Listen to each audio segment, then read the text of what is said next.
going on, peeps? It's Wrath here, hanging out today, playing some Monster Legends. I want to thank you guys so much for coming out with me today. If you liked the video, don't forget to smash that thumbs up button to show your support. If you haven't already, don't forget to subscribe as well. Alright guys, today, we're supposed to do it yesterday, but we didn't. Today we're going to talk about Holter's Bodyguard, and we're going to do the analysis on him. I was going to do it yesterday, but the new breeding event launched. I figured, you know, probably a little more important to cover that than the Bodyguard. But we're going to do that today, and maybe tomorrow we'll do an analysis on the actual new monster that comes with the breeding event. You know what I'm saying? Fire Eel or whatever. So you guys kind of know what you're pushing for if you want to actually try to spend some gems to breed it or whatnot. You know what I'm saying? Because for me, it's probably going to be out of the question anyway, because I have to breed up the Fireina chick first, and then I've got to breed Fire Eel, so I don't really have enough time for that. It's not going to happen. But whatevs, not important. Today is all about the Holter's Bodyguard in the team shop. So I could buy one. I'm actually debating it. He's a really good support. But we're going to jump in, talk about this guy, and then we'll come back and wrap things up, and it'll be a great episode. Alright, so let's jump in, peeps. Alright, peeps, so here we are at the analysis page. A couple of things to get out of the way before we even start talking about stuff and things is all this information does come from the wiki. If any of it does happen to be incorrect, blame those peeps. Don't blame me, peeps, because it's not my fault. It's kind of my fault, but it's not 100% my fault. Alright? So there you go. I don't actually have this guy yet. I debated picking him up, actually, because he's pretty solid. But we're going to jump in like always, go over his stats, his skills, his traits, all that good jazz. And we'll talk a little bit about him and where he kind of fits in and stuff like that. So, let's jump in, peeps. First up, the guy's power stat, 3,168. Obviously, that should tell you right away this guy's not for damage. Could you run him that way? Maybe. Should you? Probably not. Alright? His life stat is pretty freaking huge, actually. 36,191 life. That's tanky level life stats. That's really can take a punch guy right there. So pretty solid life stat, really, really good. And his speed isn't bad either, 3,432. Now, it's not really, really fast, but like I said, he's not a denial. I guess you could, yeah, he's not a denial. He's not a denial at all. But like you could might assume that because of the low power stat. This guy's not denial. So his base speed's not quite as important, but it is still not a terrible one, you know what I'm saying? It's not in the 3,300s or anything. 3432 is not terrible, all right? His max gold per minute, 244. Not a huge dealio, but there it is. His trait says hardened here. It may be hardened. I assumed it would have been tough because he's a general, but not all generals and bodyguards have the tough trait, which I understand. So maybe that's wrong. Maybe it's right. If it's not bad, I mean, hardened is still a really good trait to have. It's not bad at all. So it's not bad to have that. Still a solid trait either way. Okay? His books, he is in the Team Wars book, duh, and he's also a mechanical monster, which isn't bad. There's not a lot of mechanical monsters. Well, there's a few. There's a few. Let's not lie. There's a couple of them. But he's a good support in the mechanical book. There you go. He could also be, obviously, a legendary or a metal, so 4 different spots for wars. He does have 2 relic slots. The ring, I think is what, I can't remember what they're called. Is it rings? It could be ring. It looks like a ring to me. And the shields. So there you go. Don't know a lot about those yet, but one day we'll talk about them. That's going to lead us down here to his special skill, the Medevac. Alright, this is going to be an ally skill, so obviously, you know, buffing your team is what it's going for. It's going to be an AoE 100% heal, which is powerful if you've taken any kind of damage, brings your team back to top health. It's also going to deactivate all the cooldowns on your ally skills, which is super nice. It gives you another chance to run an AoE deny or something like that. Really powerful skills that require cooldowns. No longer need those cooldowns, which is hot.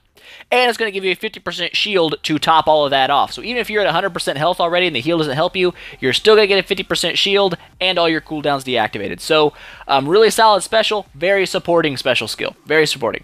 Alright? That is going to lead us into his actual skills, the base stuff and things.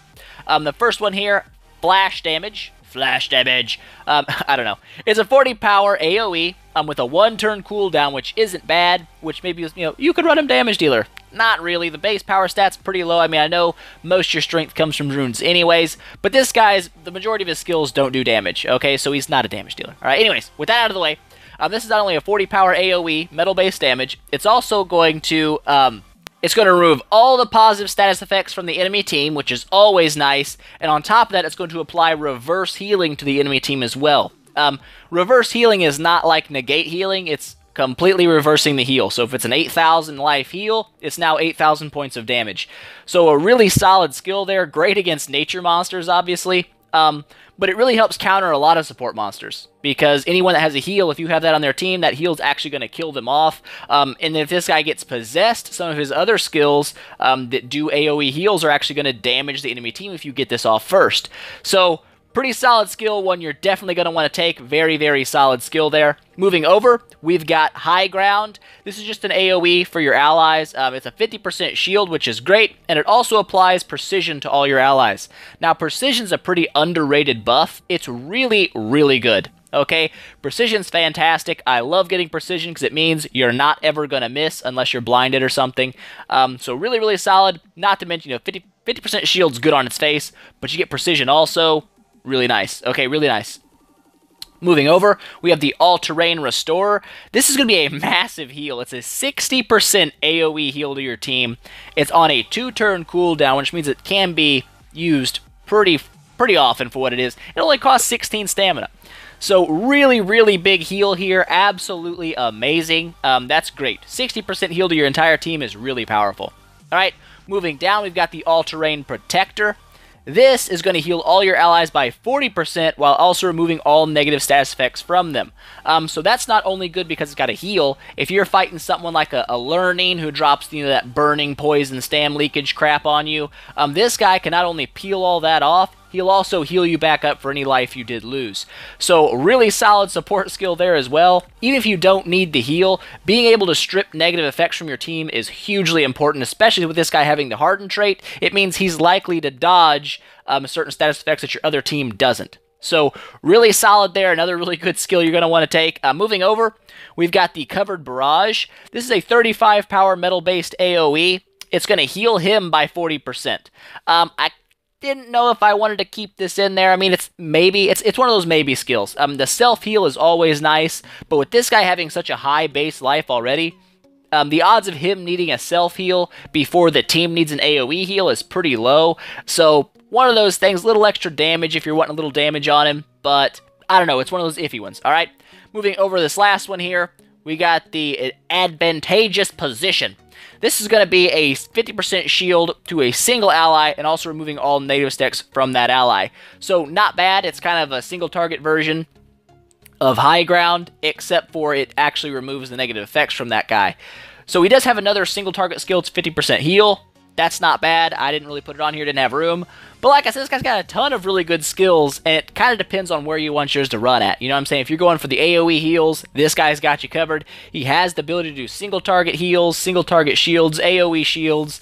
He's just really solid all around in the support category. So, how do you want to run him, right? That's what always comes up next. What runes should I take on this guy and stuff like that? If you're running this guy straight support, which I would recommend. It's not bad. It's definitely not a bad run for him. 3 team speed will work phenomenal with this guy. Alright? He doesn't need to be really, really fast. In fact, it's usually better if a healer goes last in your turn order because, the enemy has already done damage to you and you get to strip that off. If your healer goes too fast, you have nothing to heal because you haven't taken damage yet. You know what I'm saying? So, 3 team speed, probably one of the better setups for him in a straight straight support role. But you could also mix in to help buff those heals and stuff and run like 2 team speeds and a team life. Would not be a bad idea. It's going to buff his life quite a bit with already a high life stat, and it's also going to buff your allies' life for bigger heals as well. And you can also do 2 team speed and a life rune to really bump this guy's survivability up, which is going to let him pretty much always still be alive to cast heals. Very hard to take him down early.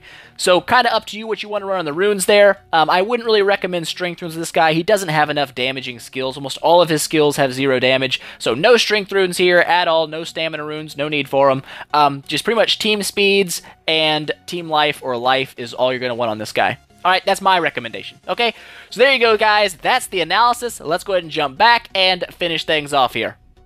Alright, guys, well, there's Holter's Bodyguard for you. Hope you guys enjoyed that analysis. I think he's a really, really solid monster. If you don't have a good support monster, this guy is definitely going to do good for you. Definitely going to pick up. And he's really, really cheap, so even better to pick him up, right? So there you go, guys. Hope you enjoyed it. If you have any questions, comments, or suggestions for future videos, don't forget to leave those in the down there, and I'll get back to you as soon as I can. If you liked the video, please make sure you smash that thumbs up button to show your support, and I will see you guys next time.